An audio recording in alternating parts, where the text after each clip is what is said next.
Hello, and welcome to another exciting episode of Television Shows with Chasing Grande. I'm your host, Chasing Grande. Today, we will be looking at Ryan Murphy's American Horror Story and the different topics covered in critical studies television. Come along with me, won't you?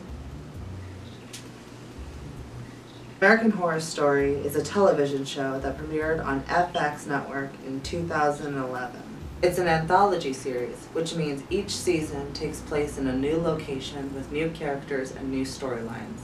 Season 1 takes place in a murder house. Some notable characters from Season 1 include Violet, a moody teenage girl who's a new resident of the murder house, and Tate, the ghost that she falls in love with, and he is a previous resident of the murder house. Season 2 takes place in an asylum.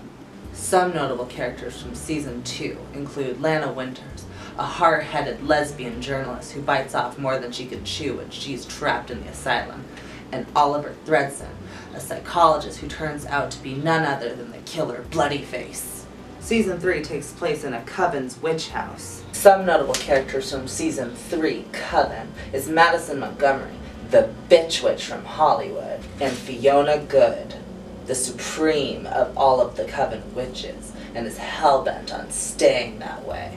Season 4 takes place at a freak show. Some notable characters from Season 4 include Bet and Dot Tatler, conjoined twins who have no other choice but to join the freak show after a mysterious murder, and Elsa Mars, the freak show leader who wants to make sure that she stays in control. And Season 5 takes place at a hotel, which literally has 1,000 different characters. In relation to the principles we've discussed in critical studies television, American Horror Story has many different examples that are touched upon. The first is the use of ethnography, which is a qualitative research method that focuses on understanding a cultural phenomenon from the perspective of members of that culture. What Ryan Murphy and his team do is explore places that have been known to be associated with something horrific, from asylums to covens to freak shows, and exploit them in order to entertain their viewers. A second principle that is used is strategic ambiguity, which is the intentional decision to craft a vague, semantically rich text that is purposefully open to multiple interpretations.